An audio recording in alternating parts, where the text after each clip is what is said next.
Bien, bonsoir à tous et bienvenue à cette nouvelle soirée de l'Observatoire de la modernité. Bienvenue à ceux qui sont physiquement présents, bienvenue également à ceux qui nous suivent par le biais de la chaîne KTO. Nous avons ce soir la grande joie d'accueillir Laetitia Kelmen comme conférencière qui aborde une question délicate, la question du soin et en particulier son articulation avec la question du lien qui nous a concernés depuis le début de ce cycle et que nous explorons sous différentes facettes.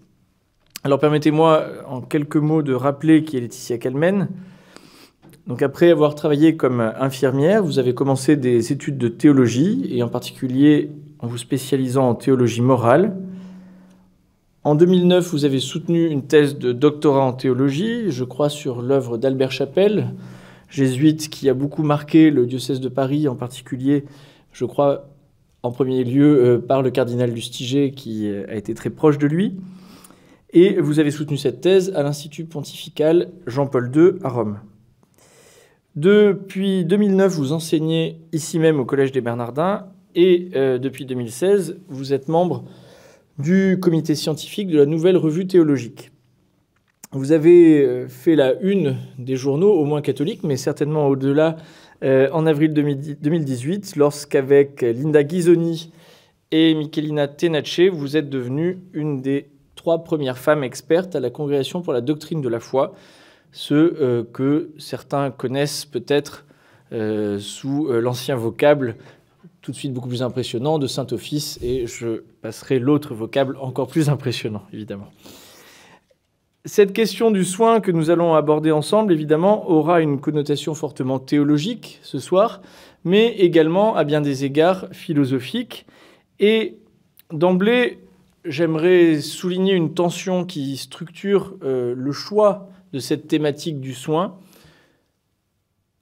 Le soin, aux yeux de beaucoup, dans une société très individualiste, est un des lieux où précisément on entre nécessairement en relation. Lorsque bien des relations ont disparu, qu'il s'agisse des relations familiales, amicales, sociales dans le cadre de la ville ou du village, peu importe l'échelle à laquelle on se situe, il reste au moins la relation avec le médecin, qui d'ailleurs est une des relations naturellement les plus vitales et socialement les plus réclamées par les populations isolées. On voit très fréquemment des études sur les déserts médicaux et chacun constate qu'il s'agit d'une forme d'urgence à la fois évidemment médicale mais aussi sociale et qu'il s'agit d'un problème donc éminemment politique. Et précisément, cette présence du médecin comme un des derniers interlocuteurs que tous partagent pose une question fondamentale sur la nature du soin que celui-ci exerce. S'agit-il d'un soin technique ? S'agit-il d'une techné mise au profit d'une personne ou s'agit-il d'abord d'une relation ? Dans cette tension structurante, on voit qu'il n'y a pas bien sûr une réponse qui s'affirme d'emblée, mais qu'il y a tout l'espace d'un long discernement et 1000 manières de l'aborder. Je n'en dis pas plus et je laisse très volontiers la parole à Laetitia Kelmen pour qu'elle nous donne ses pistes de réponse et nous ouvre des voies de réflexion. Merci beaucoup. Merci beaucoup, Louis. Donc, bonsoir à tous. Donc, je vais essayer de vous introduire à ce thème, créer du lien par le soin. Comme j'ai la chance là d'intervenir 40 minutes, je vais vous offrir un peu quelque chose de construit. Et puis je pense que dans un second temps, on aura l'occasion d'échanger un peu librement sur ces questions. Donc avant d'aborder la question du soin, permettez-moi de reprendre une analyse du cardinal 23 sur l'évolution de la culture. Cette culture qui nous invite en effet à réfléchir à nouveau la question du lien et ce que veut dire prendre soin d'eux. Car quand on parle du fait de créer du lien par le soin, faut-il encore savoir quel type de soin pour quel type de lien ? Reprenons les propos de l'ancien archevêque de Paris.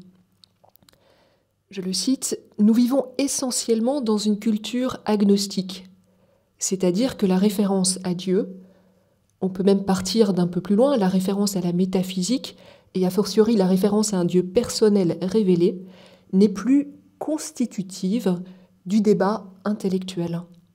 Car nous voyons bien, par l'évolution de notre culture et de notre société, comment l'occultation ou le refus de cette référence transcendante aboutit à la déstructuration de la vérité et à une théorisation d'une connaissance de la post-vérité, c'est-à-dire d'une vérité qui est devenue complètement aléatoire et fragmentaire. C'est un grave problème, dit l'archevêque, pour l'humanité. C'est une grande difficulté, non seulement pour les philosophes qui finalement continuent à survivre vaille que vaille, en théorisant ce qu'il se passe, mais c'est surtout une grande question pour l'équilibre de l'existence humaine, pour la possibilité des hommes de réfléchir sur ce qu'ils vivent, sur le temps qu'ils vivent, sur les idées auxquelles ils sont confrontés, et de comprendre un peu comment ils peuvent eux-mêmes se situer et trouver un appui solide à la recherche de la vérité. Y a-t-il un rapport entre le thème de notre réflexion, créer du lien par le soin, et la problématique de la post-vérité? Le rapport à la vérité est décisif pour donner aux mots, les mots qu'on emploie, les mots qu'on utilise, un contenu, au discours un sens, au langage une portée. Par exemple, nous pouvons nous entretenir ensemble sur ce qu'est le soin. Ce qui va orienter nos échanges, notre dialogue, c'est la recherche de ce que veut dire véritablement soigner. Si cette recherche nous anime, alors il y aura un enrichissement réciproque. Ce que je viens d'exprimer par rapport à la question du soin est vrai pour tous les termes que nous utilisons. Que veut dire aimer? Que veut dire aider? Que veut dire créer du lien? Etc.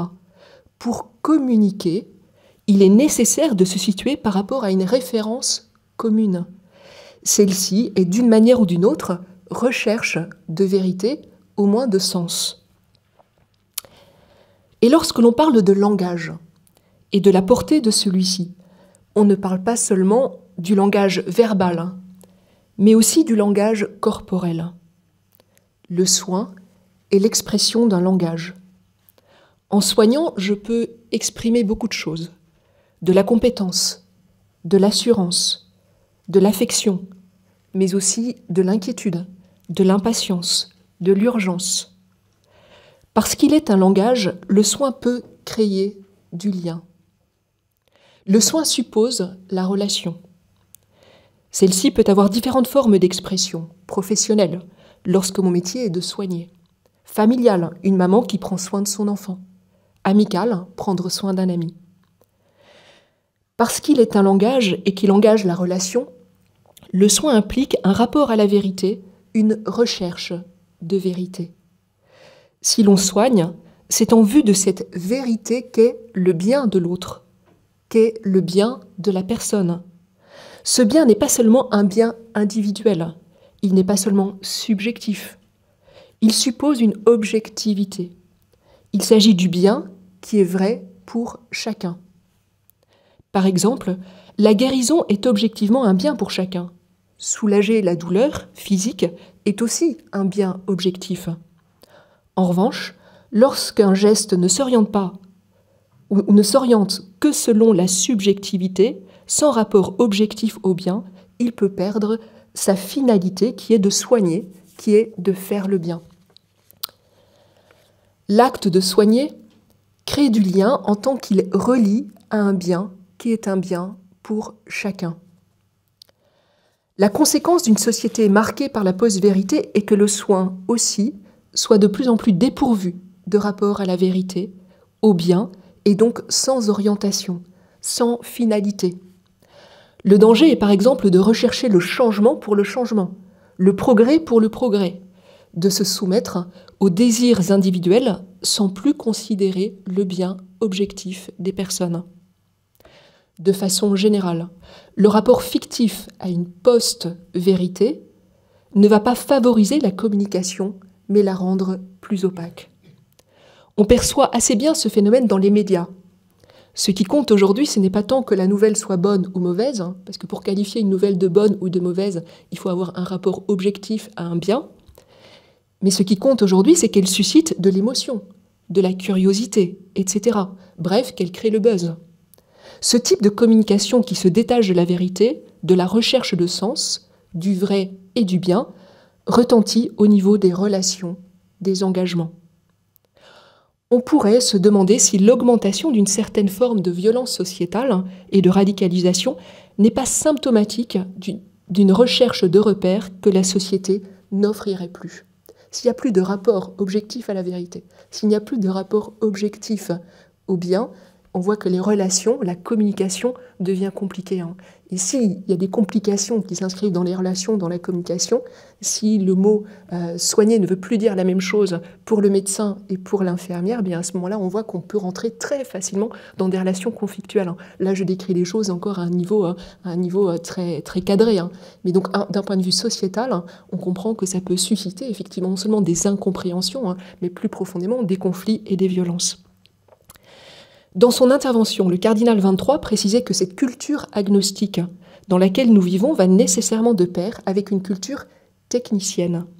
S'il n'y a plus de référence à la vérité, au bien objectif, c'est alors souvent les émotions, les désirs et envies stimulés par ce qui est possible techniquement qui deviennent le critère d'orientation. Le progrès technique est bon lorsqu'il est un moyen pour soigner, mais non pas une fin en elle-même.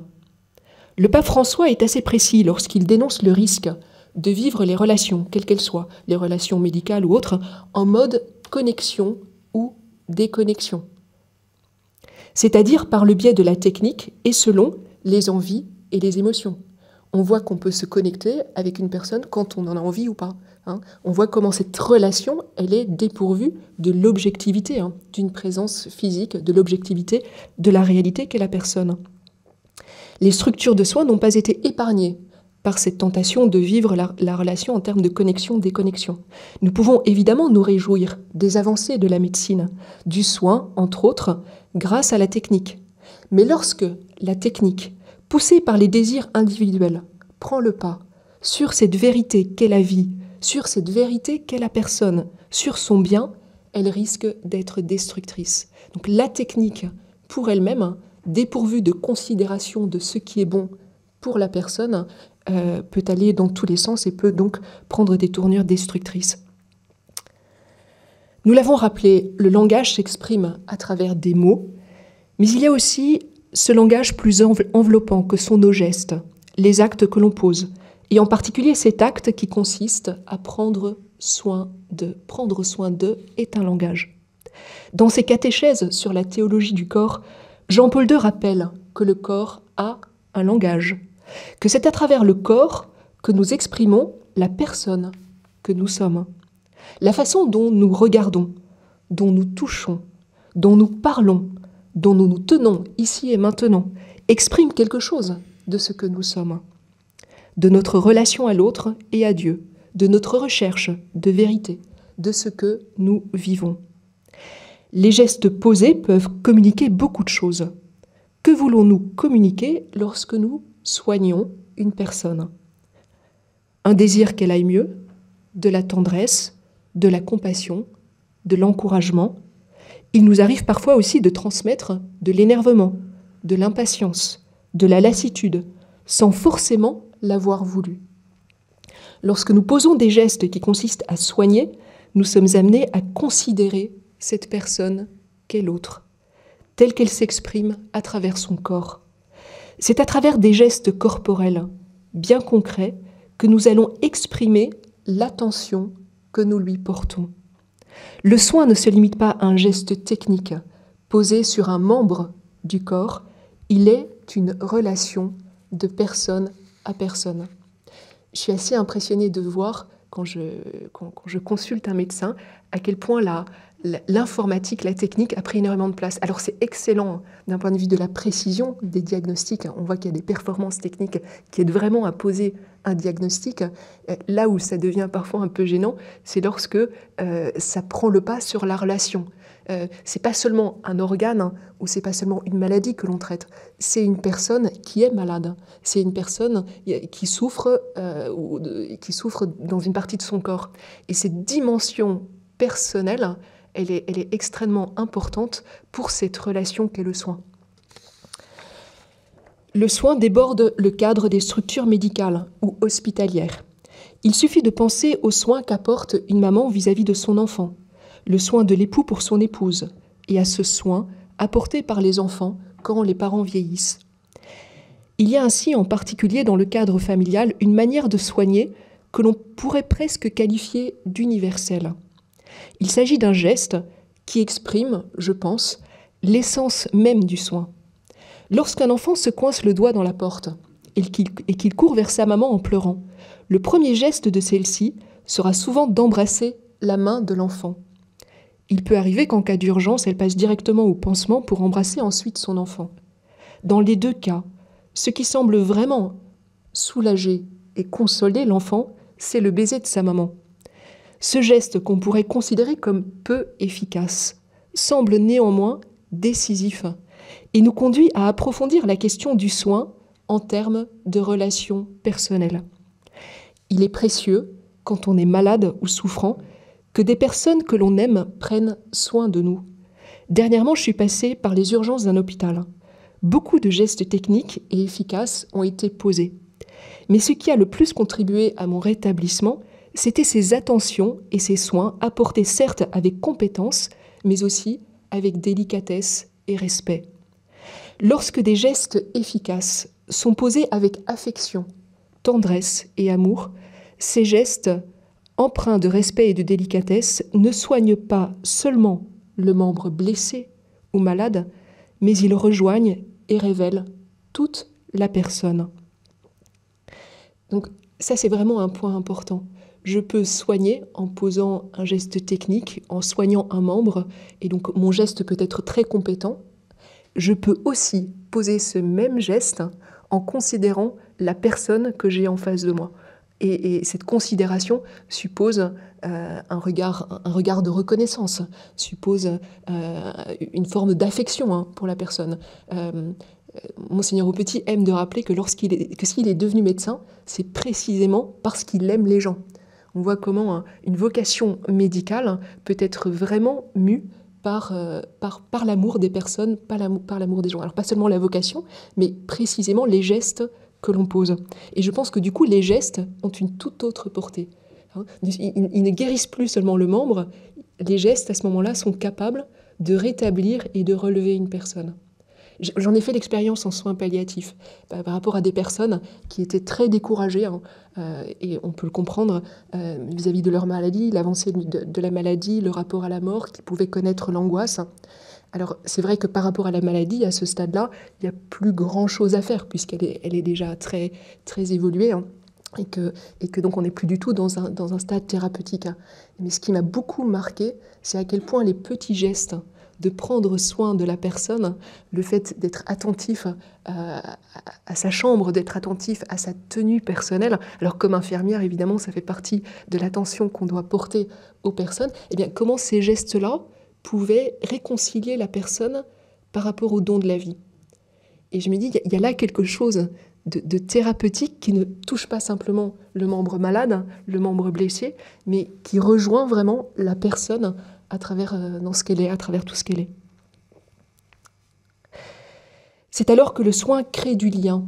Quand le soin est marqué par une relation d'affection, d'amour, ce soin crée vraiment du lien. Non pas ce lien qui relie à la technique, mais ce lien qui relie une personne à une autre personne. C'est ce lien-là qui nous rétablit en profondeur. Voilà. Les relations de soins peuvent être définies par des liens différents. Nous l'avons rappelé. La relation professionnelle n'est pas du même ordre que celle qui unit la mère à son enfant. Lorsque je faisais mes études d'infirmière, on insistait beaucoup, je crois que c'est encore le cas aujourd'hui dans le cadre des études de médecine et aussi dans les cadres des soins infirmiers, on insistait beaucoup sur la distance professionnelle. On parlait plus d'empathie que de compassion. Ce qui m'a surtout marqué, ensuite, après mes études, donc dans la pratique, c'est le retentissement que pouvait avoir la manière de soigner. Lorsque par manque de disponibilité, le geste devenait mécanique, Je souffrais moi-même de sa partialité. Il me rendait triste, voire indifférent. Lorsque je le posais en étant attentive à la personne, lorsque je faisais le soin avec délicatesse et tendresse, avec compassion et amour, ce même geste ouvrait en moi comme un nouvel espace de vie qui venait comme irriguer la relation à l'autre et élargir l'espace professionnel à la vocation de l'homme qui est d'aimer. Ça, c'est un point vraiment important, en particulier pour des soignants, des médecins, des infirmières chrétiens.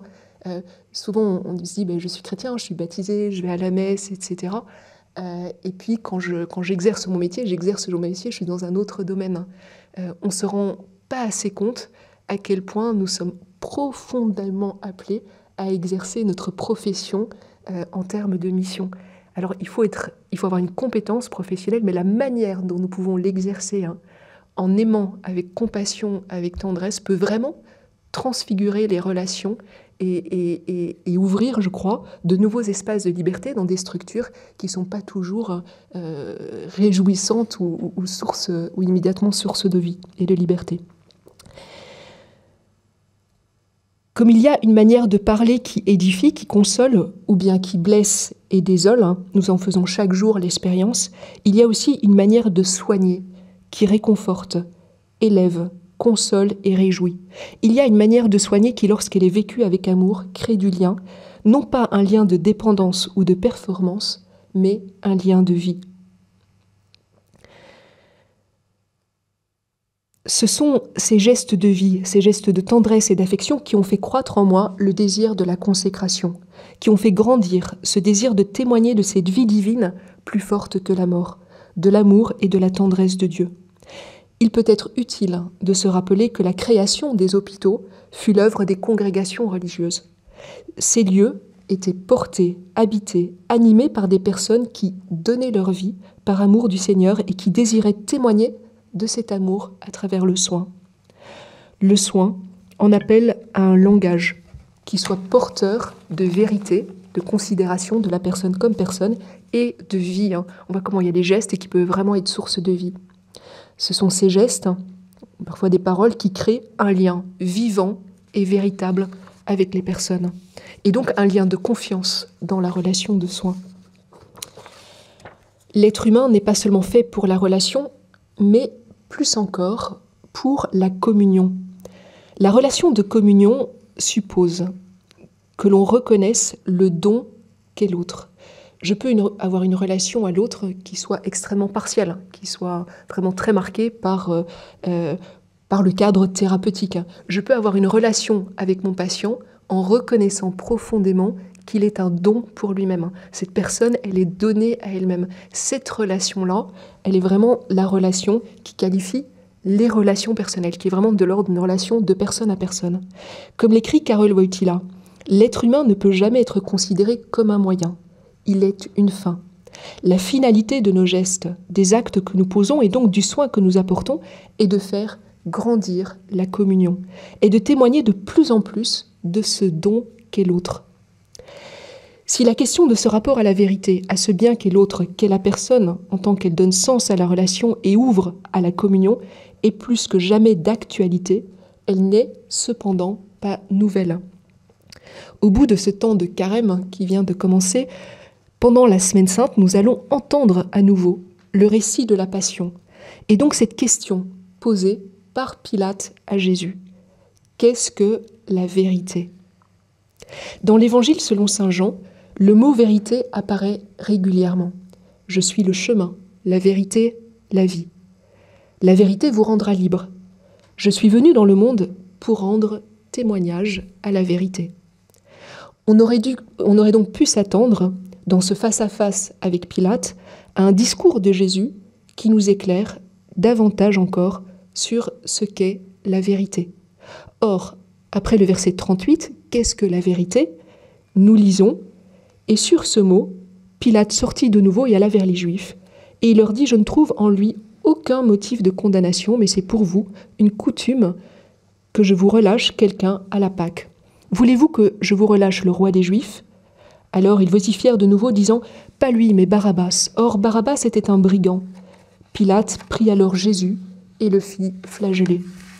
À la question de Pilate, qu'est-ce que la vérité? L'évangéliste Saint Jean répond en nous donnant de voir comment Jésus entre dans sa passion. En nous référant, il nous réfère au don qu'il nous fait de sa vie. Donc à la place de nous donner d'entendre un discours de Jésus sur la vérité, Saint Jean nous donne de voir, en réponse à la question « Qu'est-ce que la vérité ?», comment Jésus entre dans le don de lui-même. Donc, je vous ai dit qu'il y avait un rapport entre la vérité et la reconnaissance de la personne comme don. Je pense qu'on peut reconnaître la personne comme don à partir du moment où nous-mêmes, on s'inscrit dans ce don de vie que le Christ a vécu pour nous. « Voici l'homme », dira Pilate en désignant le Seigneur. Et à travers Jésus, la vérité, c'est au fond tout homme appelé à donner sa vie. La vérité, c'est ce don que représente cet homme ou cette femme, fragile et vulnérable que nous sommes tous. La recherche de vérité suppose que nous reconnaissions le don que nous sommes les uns pour les autres. La relation de soins est une médiation privilégiée pour reconnaître cela, pour confesser ce don. L'autre est un don et les gestes que je vais poser envers lui peuvent le lui montrer. Ces gestes ouvrent aussi un espace qui me permet d'accueillir à travers l'autre le don que je suis pour moi-même. Soigner, créer du lien, un lien de révélation. Le soin révèle le don que nous sommes les uns pour les autres et plus encore, l'amour dont nous sommes aimés. L'évangéliste Saint Luc souligne avec force la dimension concrète de cet amour. Dans la parabole du bon samaritain, cet amour s'exprime à travers le soin. Le samaritain arriva auprès de l'homme à demi-mort à cause des coups des brigands. Il le vit et fut pris de pitié. Il s'approcha, banda ses plaies et versant de l'huile et du vin, puis le chargea sur sa propre monture, le mena à l'hôtellerie et prit soin de lui. Le lendemain, il tira 2 deniers et les donna à l'hôtelier en disant « Prends soin de lui, et ce que tu auras dépensé en plus, je te le rembourserai. » Selon le 3e évangile, il ne s'agit pas tant de savoir qui est mon prochain que de se faire proche de l'humanité que nous rencontrons. La proximité, l'amour du prochain est de l'ordre d'une réponse à donner, d'une responsabilité. Ainsi Jésus est-il présenté comme venant guérir les malades et sauver les pécheurs. Cet acte de proximité qu'il a posé à travers sa mort et sa résurrection nous ouvre les uns les autres à une proximité infinie. Nous n'aurons jamais fini de nous faire proches de l'humanité souffrante, de la soigner. Plus que de donner son temps, son énergie, il s'agit de donner sa vie, et plus encore, donner la vie du Christ. Les gestes de soins les plus anodins reçoivent à travers ce don une ampleur infinie. Pour approfondir encore la question du lien créé par le soin, je voudrais aborder avec vous 3 thèmes qui reviennent assez souvent dans les débats éthiques actuels. Il s'agit de la dépendance. Que veut dire être dépendant? Il s'agit de l'autonomie. En général, quand une personne est dépendante, on vise à améliorer son autonomie. Et puis la question de la responsabilité. Prenons d'abord le thème de la dépendance. Pour bien le comprendre, il convient de voir comment la vie nous relie les uns aux autres. Si nous sommes là aujourd'hui, c'est grâce à autant de consentements, à autant de choix de vie posés par les générations qui nous précèdent, par l'humanité qui nous entoure. Nous ne serions pas là si nos parents ne s'étaient pas rencontrés, s'ils n'avaient pas pris soin de nous. À qui devons-nous ce lieu qui nous accueille? Et à qui devons-nous notre pain quotidien?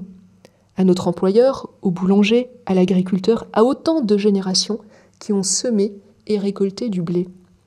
Le lien qui nous unit, cette dépendance les uns vis-à-vis des autres, est bien plus grande, il faut pouvoir le reconnaître, que notre désir d'autonomie. On se réjouit, évidemment, lorsque on voit son enfant se mettre debout, faire ses premiers pas, prononcer ses premiers mots et plus tard quitter le foyer familial.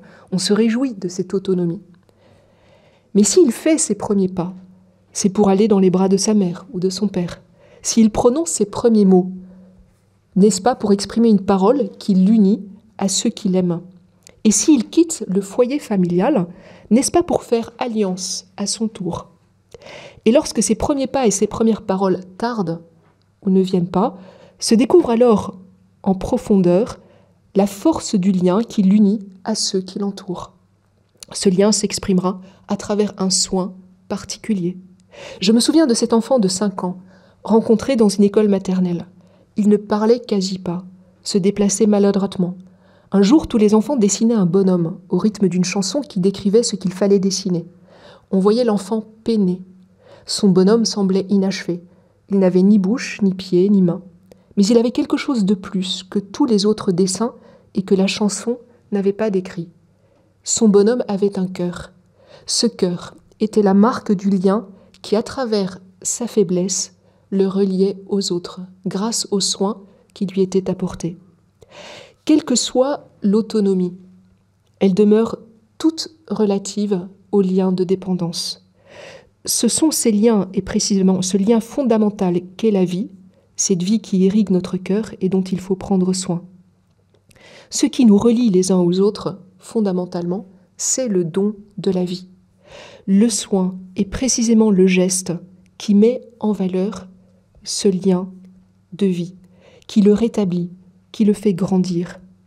L'autonomie réelle est celle qui assume le lien de vie qui nous unit pour le faire grandir. Je préfère en ce sens parler de responsabilité.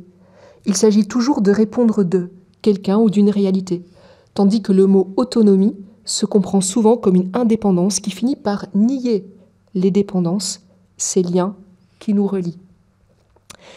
Certains défendront l'euthanasie ou le suicide assisté parce qu'à leurs yeux, le mot dignité s'identifie à celui d'autonomie, d'indépendance. La personne qui aurait perdu son autonomie, physique ou psychique, ne serait plus digne de vie. La personne pas encore autonome, comme le petit enfant dans le sein de sa mère, ne le serait pas non plus. On voit aussi comment on accentue cette illusoire indépendance en remplaçant la relation humaine par la technique. On peut penser au selfie, c'est quelque chose de très banal, hein. Mais le fait d'être amené soi-même à travers la technique à prendre une photo ou bien de se filmer nous prive quelque part d'un lien qu'on pourrait avoir avec la personne qui passe à côté de nous. Et on voit comment la société privilégie cette dynamique d'indépendance et en même temps creuse, je crois, de plus en plus un fossé de solitude. Alors j'ai parlé du selfie, mais on peut penser, et c'est déjà le cas je crois au Japon, du robot médecin.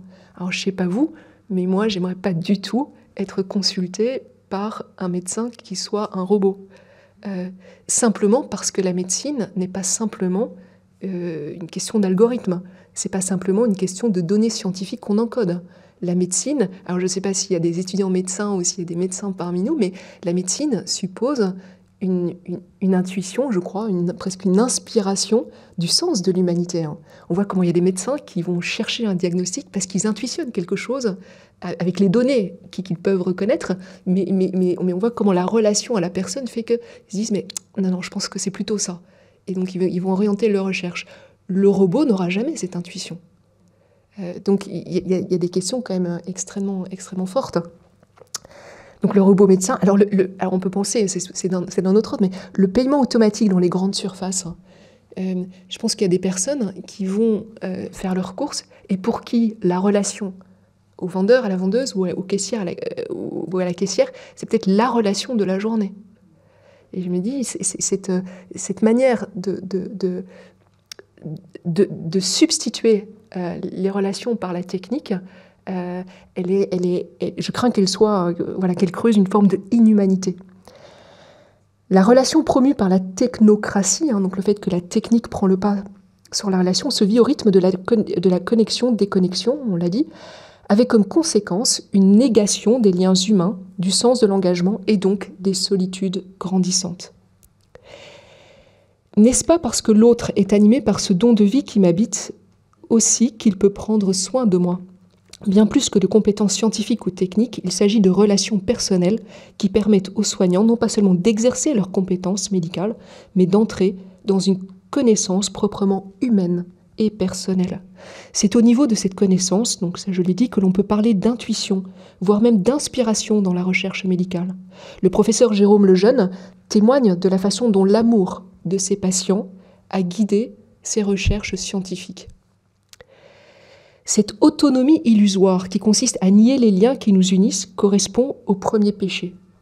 Vouloir être comme des dieux en se détachant du don de la vie qui nous relie au Créateur et aux autres comme à toute la création. Comme le décrit le psaume 115, le risque est alors de ressembler aux idoles que l'on se fabrique. Elles ont une bouche et ne parlent pas. Elles ont des yeux et ne voient pas. Elles ont des oreilles et n'entendent pas. Elles ont un nez et ne sentent pas. Donc ça, c'est vraiment le cas du robot. Hein. Le robot, il peut avoir une apparence humaine, mais toutes ces dimensions-là, il pourra pas les intégrer humainement, personnellement. Donc on voit comment une forme d'idolâtrie de la technique, une forme de technocratie peut déshumaniser une société. Si nous percevons quelque peu ce que nous réalisons, si l'homme peut parfois être fier de ce qu'il construit, à juste titre, il importe plus encore de prendre conscience de nos limites et de notre finitude. Chaque acte à travers lequel nous nous engageons est limité. C'est pourquoi il est relayé à travers l'acte et l'engagement d'autres personnes. Notre vie elle-même est limitée et cela nous rappelle que nous sommes appelés à nous abandonner, à laisser les autres prendre le relais. Cette dépendance vis-à-vis des autres est d'autant plus réelle que le Seigneur lui-même s'est fait dépendant du oui de la Vierge Marie, de son sein, de ses bras, du regard bienveillant d'un père charpentier, des soins reçus, de l'amitié avec ses disciples, de l'attente d'un peuple, du péché de l'homme. Le miracle qui concerne Jésus n'est peut-être pas tant qu'il ait ressuscité Lazare. Pour Dieu, comme dirait Peggy, il n'y a là rien d'étonnant. Non, le miracle est qu'il ait demandé à boire à une Samaritaine et qu'il ait demandé à Saint Pierre de l'aimer. Le Seigneur nous montre par là même que toute dépendance, jusque dans notre corps mourant, est un lieu où l'amour peut être vécu. Cet amour se vit concrètement à travers le soin. Lorsqu'on prend soin de son frère blessé, de son frère abîmé par le péché, on découvre aussi à quel point le Verbe fait chair, présent dans cette humanité blessée, prend soin de nous. Mystérieusement, la blessure de mon frère en humanité devient pour moi source de guérison. Le soin, en tant qu'il intègre les limites, crée du lien. Malheureusement, le risque est d'entrer de plus en plus dans une forme de négation de la limite. À travers mes limites, ma faiblesse et en particulier ma mort, je peux choisir d'aimer jusqu'au bout et de donner la vie, de me laisser aimer et de recevoir la vie d'autrui. Cette liberté est ce qui caractérise notre humanité. Elle ne dépend pas de mes capacités physiques ou psychologiques, mais plus simplement, plus profondément, de ma relation à Dieu et aux autres. Mon corps est le résumé de toute mon histoire, mais aussi de l'histoire partagée avec toute l'humanité. Chaque trait de mon corps exprime quelque chose de cette histoire commune. Je peux donc faire de chacune de mes limites, de ma maladie, de mon handicap, de ma vieillesse, de ma mort, un moyen pour aimer davantage. Ce geste intime et secret retentit sur toute l'humanité. C'est pourquoi la tradition chrétienne parle de la mission décisive des personnes affaiblies, malades. Elle nous enfante à l'espérance. Ce choix de vie qui consiste à se remettre aux autres et à Dieu, vécu au cœur des limites de notre humanité jusque dans la mort même, est une bonne nouvelle qui retentit jusqu'aux extrémités de la terre. Elle est le lien par excellence. Elle crée, c'est précisément cet abandon-là qui crée le lien de filiation et de fraternité. Au fond, ce sont les personnes dont on veut prendre soin qui souvent prennent soin de nous, nous communiquent cette vie plus profonde que la mort. Ce don de vie qui nous relie les uns aux autres est au fond le seul bien commun que nous ayons. Il s'agit du seul bien qui nous soit vraiment commun. Il y a une chose qui nous rassemble, c'est que chacun ici a reçu le don de la vie. Donc c'est un bien commun. C'est un bien objectif sur lequel chacun peut veiller et que l'on peut faire grandir. La créativité, la fécondité d'une société vient de ce rapport à la vie tel qu'elle jaillit au cœur de la vulnérabilité. La vulnérabilité, la fragilité de nos limites, chacune de nos limites se présente à chacun et à tous comme un pari pour la vie. Cette vie dont nous sommes appelés à prendre soin. Plus on découvre la profondeur de la vie d'une personne à travers ses limites, et plus on peut faire grandir ce bien qu'est la vie et qui nous est commun, dans tous les domaines de la société, la famille, l'économie, la politique, la culture, la religion. Le rapport à la vie est décisif pour le développement humain d'une société. Face à la limite personnelle, familiale, sociétale, il y a un choix à poser. Soit on s'enferme en elle, en cherchant comment la repousser et la faire disparaître, par exemple, on voit comment le transhumanisme peut s'orienter de cette manière, soit on l'intègre à partir d'une dynamique de vie plus profonde qui enrichit nos liens sociaux. Cette intégration se vit par la médiation du prendre soin de l'autre. Ce qui caractérise le christianisme, c'est que la foi en la résurrection nous donne de choisir et de nous conformer à cette vie plus profonde que la mort, à cette vie du Christ qui nous relie à toute l'humanité. Dans le Christ, la limite n'est plus un vecteur de séparation ou d'isolement, mais un gage de communion. Il s'agit d'accueillir à travers chaque visage humain celui qui vient. Vous l'avez entendu aujourd'hui, peut-être dans l'Évangile, « J'ai eu faim et vous m'avez donné à manger. J'ai eu soif et vous m'avez donné à boire. J'étais un étranger et vous m'avez accueilli. Nu et vous m'avez vêtu. Malade et vous m'avez visité. Prisonnier et vous êtes venu me voir. » L'autorité d'une personne vient précisément de ce rapport à la vie, en tant qu'elle est le premier bien commun qui fonde une société et qui lui donne sa vitalité. Je pense qu'aujourd'hui, on voit d'un point de vue politique une crise de l'autorité, une crédibilité par rapport au discours politique. Je pense que nos paroles peuvent être vraiment crédibles lorsqu'elles s'appuient sur ce fondement qui est le fondement même de la fraternité, ce fondement qui relie les hommes entre eux dans une société et qui est le don de la vie. Si le don de la vie est nié, le socle de l'autorité, il s'effondre. S'il n'y a plus de considération de ce bien commun qu'est la vie, on entre dans des intérêts particuliers. On parle plus aujourd'hui, ou très peu, de bien commun, on parle plutôt en termes d'intérêt général. Or, l'intérêt, il est plus subjectif que le bien commun qui est reconnu objectivement. Plus une personne est au service de la vie et du bien, plus elle participe et fait grandir les fondements d'une société. Ce qui nous manque aujourd'hui, ce sont des hôpitaux, des entreprises, des établissements scolaires, des systèmes financiers et technologiques qui s'inscrivent dans le service et dans ce soin de la vie. La perte dans nos sociétés du sens de la vie, du bien commun, nous enferme dans ce que le monde politique appelle, je le disais, l'intérêt général.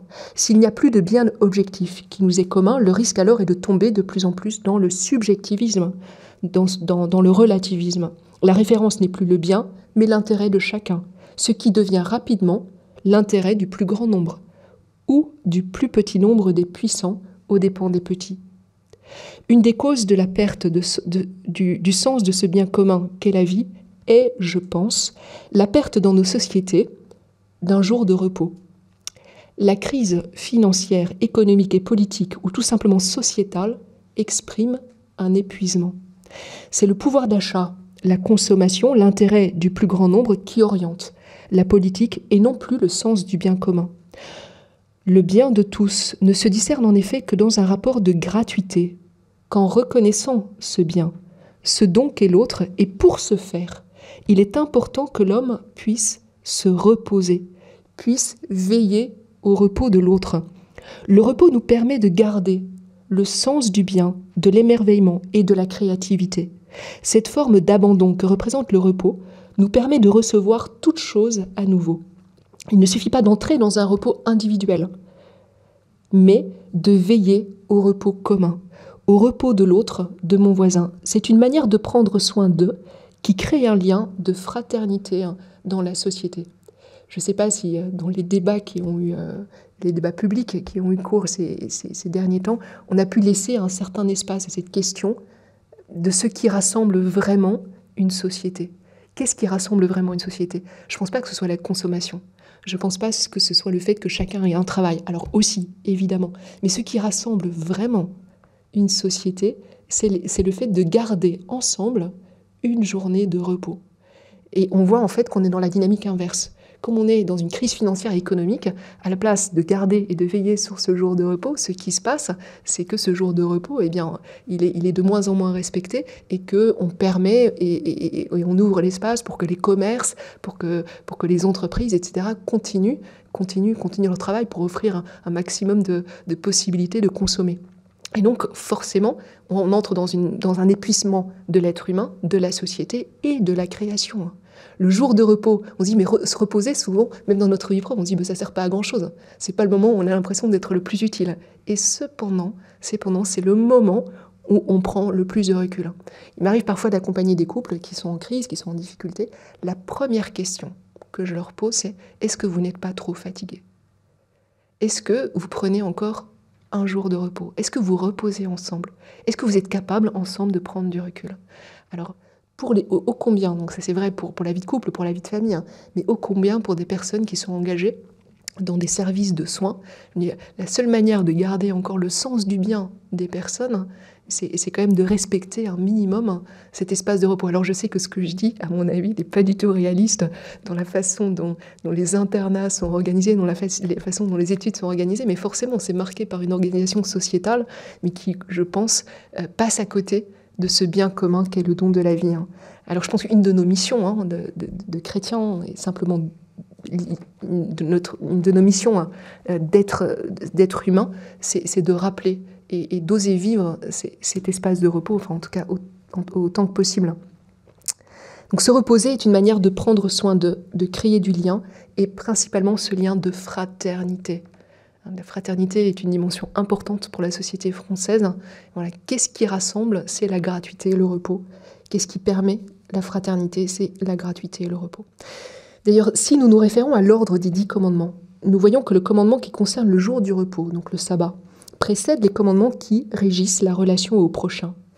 Donc il y a un ordre vraiment dans les commandements. Ce n'est pas pour rien que ce commandement-là précède ceux qui régissent nos relations. Le fait de se reposer est nécessaire pour avoir des relations justes avec nos parents, avec notre prochain, etc. Le repos conditionne la relation parce qu'il ouvre un espace de gratuité et de fête. Un espace simplement pour être là et pour être ensemble. Bref, un espace de repos et d'action de grâce est nécessaire pour accueillir la création, la vie, l'autre comme un don.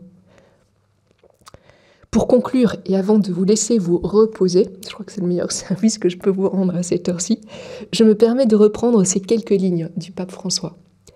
Je vois avec clarté, donc c'était au tout début de son pontificat, je vois avec clarté que la chose dont nous avons le plus besoin aujourd'hui, c'est la capacité de soigner les blessures et de réchauffer les cœurs. La proximité, la convivialité, voilà, c'est de ça dont on a le plus besoin aujourd'hui. Le pape dit « Je vois l'Église comme un hôpital de campagne ». Notre mission première n'est-elle donc pas de soigner et de se laisser soigner pour créer ce lien de communion qui nous relie à toute l'humanité. Voilà. Merci de votre attention.